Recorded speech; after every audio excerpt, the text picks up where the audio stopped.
Hello everyone, welcome to the channel the UTC ચેનલના online platform પર હું મનીષ પરમાર આપ સૌનું હાર્દિક સ્વાગત કરું છું.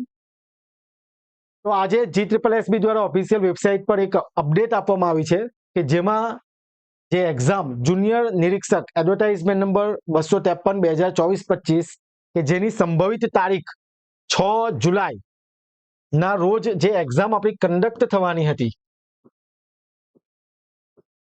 એ એક્ઝામ મુલતવી રાખવામાં આવી છે. ઘણા વિદ્યાર્થીઓ કેટલા દિવસથી મને મેસેજ કરી રહ્યા હતા, કોલ કરી રહ્યા હતા, વોટ્સઅપ ગ્રુપ મેસેજથી ફૂલ હતું કે સર હવે આપણા કોલ લેટર ક્યારે આવશે. 6 જુલાઈ જો આપણી એક્ઝામ ડેટ હોય, આપણી એક્ઝામ થવાની હોય, કન્ડક્ટ થવાની હોય, કોલ લેટર ક્યારે આવશે. બરાબર, ઘણા વિદ્યાર્થીઓને કન્ફ્યુઝન હતું.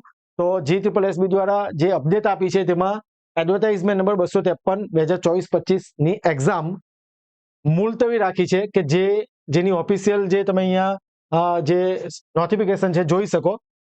રસાયણ જૂથ લેબોરેટરી ટેકનિશિયન એડવર્ટાઇઝમેન્ટ નંબર 237 અને એડવર્ટાઇઝમેન્ટ નંબર 253 જુનિયર ઇન્સ્પેક્ટર જે એક્ઝામ 6 જુલાઈના રોજ મોહરમના તહેવારને ધ્યાને લઈને, મોહરમનો જે તહેવાર છે એ તહેવારને ધ્યાને લઈને મુલતવી રાખી છે. ઓકે, મૌખિક રજૂઆતને લઈને મુલતવી રાખી છે ને આ બધાને ખબર પડી જ ગઈ હશે. પ્રશ્ન હવે એ નથી કે આ મુલતવી રાખી દીધી તે પ્રશ્ન હવે એ છે કે ઘણા વિદ્યાર્થીઓને હવે કન્ફ્યુઝન છે કે સર હવે એક્ઝામ ક્યારે કન્ડક્ટ થશે. એવા જોબ કરતા વિદ્યાર્થીઓ, ઘણા વિદ્યાર્થીઓ એવા હતા કે જેમણે રજા લઈ લીધી હતી, રજા લઈને રિવિઝન કરી રહ્યા હતા. ઘણા વિદ્યાર્થીઓ કેટલા દિવસથી 13-14 કલાક વાંચી રહ્યા હતા, રિવિઝન કરી રહ્યા હતા, ટેસ્ટ આપી રહ્યા હતા. એવા બધા વિદ્યાર્થીઓ નિરાશ થયા છે ને પ્રશ્ન બધાને એ થાય છે કે સર હવે આપણી એક્ઝામ થશે ક્યારે. બધા આ જ પ્રકારનો પ્રશ્ન મને વારંવાર પૂછી રહ્યા છે. એટલા માટે આપણે વિડીયો બનાવી રહ્યા છે. ઘણા લાંબા સમય પછી જુનિયર નિરીક્ષકની માહિતી આપતો આપણે વિડીયો આપી રહ્યા છે. તો આ વિડીયોની અંદર આપણે ચર્ચા કરીશું કે એક્ઝામ ક્યારે થઈ શકે, બરાબર, અને તમારે શું કરવું જોઈએ. ઓકે, તો સૌપ્રથમ જે આપણી તૈયારી થઈ છે એની અંદર તમારે જે હવે તૈયારી કરશો તે એડ ઓન જ થશે.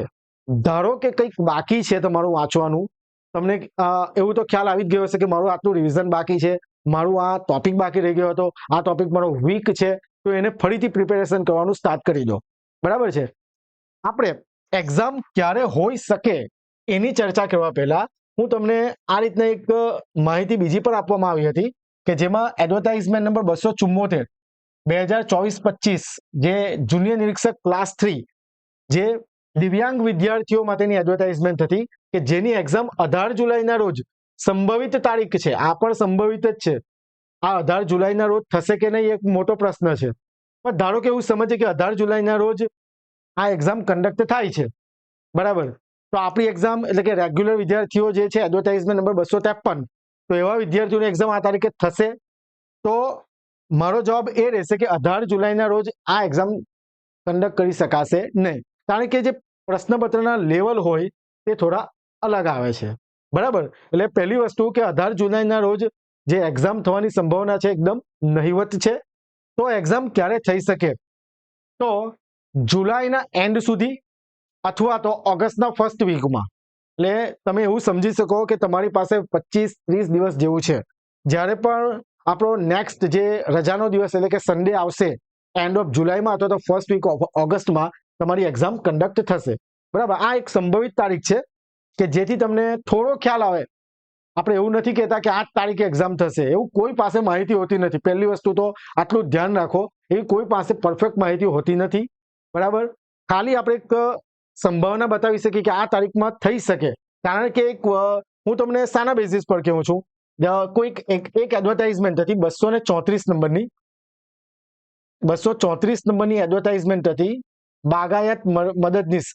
ઓકે, 2024-25 234 નંબરની એડવર્ટાઇઝ કે જેની એક્ઝામ છે ને 27 તારીખે થવાની હતી, એટલે કે આ જૂનમાં 27/6, પણ કોઈ વહીવટી કારણોસર કે કોઈ બીજું કારણ હશે તો તે તારીખે એક્ઝામ પોસ્ટપોન થઈને 30 તારીખ સુધી થઈ. સમજાય છે વાતમાં? એટલે 3 દિવસ પછી જ એક્ઝામ કન્ડક્ટ કરી દીધેલી હતી. એવું કંઈક મેં GSSB ની ઓફિશિયલ વેબસાઇટ પર એક વખત નોટિસ જોઈ હતી. એનો મતલબ કે આપણી એક્ઝામ પર થશે જ, ટૂંક સમયમાં જ થશે, પણ કોઈ પરફેક્ટ તારીખ આપી શકશે નહીં. જે પણ તમારા ટોપિક બાકી છે, જે કંઈ વાંચવાનું બાકી છે તે રિવાઇઝ કરો, રિવિઝન કરો અને જે ટોપિક તમારો વીક છે એના પર વર્ક કરો. બધા ક્વેશ્ચન પૂછવાનું બંધ કરો બધાને એકબીજાને કે ક્યારે થશે. કોઈ પરફેક્ટ આન્સર આપવાનું નથી. ઇવન કે આપણે G+B ના પર કોલ કરીએ છીએ ને તો આપણને એવો પરફેક્ટ સેટિસ્ફાઈડ આન્સર મળતો નથી. બરાબર, એટલે એક વસ્તુ છે કે બધાને ક્વેશ્ચન પૂછવાનું બંધ કરો, શાંત રહો અને વાંચવાનું ચાલુ રાખો કન્ટિન્યુઅસ. આ જ એક વાસ્તવિકતા છે. બરાબર છે. હવે તમારે શું કરવાનું છે હવે આગળના દિવસોમાં? જો એક્ઝામ હશે એટલે અપડેટ આપી જ દેવામાં આવશે. એવું નથી કે આજે અપડેટ આપે કાલે એક્ઝામ, એવું તો નથી જ. તમને સમય મળશે જ, 10, 15, 20 દિવસનો સમય મળશે જ કે ભાઈ આ તારીખે એક્ઝામ છે. ખ્યાલ આવે છે? આપણને માહિતી તો આપશે જ. તો એ સમય દરમિયાન તમારે તમારા વીક પોઈન્ટ પર વર્ક કરો. હમણાં સુધી તો તમને ખ્યાલ આવી જ ગયો હશે. હમણાં સુધી આપણી પાસે કોઈ અપડેટ નહીં હતી. 6 તારીખે એક્ઝામ થવાની હતી એટલે કે 1 તારીખે આપણને આ માહિતી મળે છે. એનો મતલબ કે જે તમારું કંઈ વાંચવાનું બાકી રહી ગયું છે, ઘણા વિદ્યાર્થીઓને એન્જિનિયરિંગ મેથ્સ બાકી હતું, કોઈનું ફિઝિક્સ બાકી હતું, તો એના પર વર્ક કરો ને એ તમને સમય મળ્યો છે, આપણું નસીબ છે કે આપણને સમય મળ્યો. બસ એક પોઝિટિવ વેમાં તમે વાંચવાનું ચાલુ કરો, કારણ કે આ બધી વસ્તુ આપણા કંટ્રોલમાં નથી. તમે કહેશો કે આ કરીશું ને આ કરો, એવું થવાનું નથી. આટલું જરા ધ્યાનમાં રાખો. આ જ વાસ્તવિકતા છે. આપણા કહેવાથી હમણાં કંઈ જ નથી થવાનું. આ એક્ઝામ એ લોકો જ્યારે ઈચ્છશે ત્યારે જ કન્ડક્ટ કરશે. આ એક વાસ્તવિકતા છે. બરાબર. તો હજુ પણ જે વિદ્યાર્થીઓને પોતાની તૈયારીનું એનાલિસિસ કરવું હોય તો ટેસ્ટ સિરીઝ લો. કુલ 50 ટેસ્ટ સિરીઝ. આપણે એક્ઝામ ન્યૂ ડેટ મેં તમને કહી દીધી કે એન્ડ ઓફ જુલાઈ અથવા તો ફર્સ્ટ વીક ઓફ ઓગસ્ટ. બરાબર, ફર્સ્ટ વીક ઓફ ઓગસ્ટ મને આ લાગે છે આ એક્ઝામ ન્યૂ ડેટ. બરાબર, આ હોઈ શકે. એટલે જ્યારે રવિવાર આવતો હશે ત્યારે જોઈ લેવાનું. કારણ કે 18 તારીખે આ જો સંભવિત તારીખ હોય તો એના પછી થોડો સમય લઈને આ તારીખે હોઈ શકે. બરાબર છે. એટલે તમને જે વીક પોઈન્ટ છે એના પર વર્ક કરવાનું સ્ટાર્ટ કરી દો.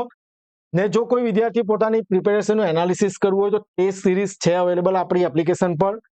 ટોટલ 50 ટેસ્ટ છે, જેમાં ફિઝિક્સની ટોપિક વાઇઝ ટેસ્ટ ગુજરાતીમાં મૂકેલી છે. બરાબર. હજુ પણ કોઈ વિદ્યાર્થીઓ તૈયારી કરવી હોય તો તમે આ સબ્જેક્ટ વાઇઝ અને ફૂલ ટેસ્ટ સિરીઝ છે. હા, અમુક ક્વેશ્ચનમાં જરા ચેન્જીસ છે, મતલબ આન્સર થોડા રોંગ છે. થોડા ક્વેશ્ચન મતલબ સ્ટુડન્ટે કીધું છે તો એ કરેક્ટ કરી દીધા છે. બરાબર, કરેક્ટ કરી દેવાશે અને જેમાં બાકી છે એ કરી દઈશું. ઓકે, તો 649માં તમે ટેસ્ટ આપો, એનાલિસિસ કરો, ટાઈમ બગાડો નહીં બધા પ્રશ્ન પૂછવામાં. ઓકે, ને કઈ કન્ફ્યુઝન હોય તો તમને ખ્યાલ જ છે મારો મોબાઈલ નંબર એપ્લિકેશનનો 6354990991 પર તમે મને કોલ કરી શકો. ઓકે, અને એપ્લિકેશન ડાઉનલોડ કરવી હોય તો તમે સ્કેન કરી શકો. અહીંયા પ્લે સ્ટોર પરથી તમે The UTC એપ ડાઉનલોડ કરો, રજીસ્ટર કરો અને તમે એપ્લિકેશન જે ટેસ્ટ સિરીઝ છે તમે પરચેસ કરી શકો. બરાબર છે. એટલે ફાઇનલ જે વસ્તુ કન્ક્લુઝન છે આપણા વિડીયોનું, વાંચવાનું રાખો, કોઈને તારીખ પૂછવાનું બંધ કરો અને પ્રિપેરેશન સ્ટાર્ટ કરો. સમય બગાડો નહીં તમારો. ઓકે, તો ફરીથી નવી અપડેટ સાથે મળીશું. જો કોઈ તારીખ જાહેર થાય, કોઈ નવી અપડેટ આવે તો આપણે એના પર વિડીયો બનાવીને મૂકીશું. ત્યાં સુધી બધા વાંચતા રહો. Thank you very much. જય હિન્દ, જય ભારત.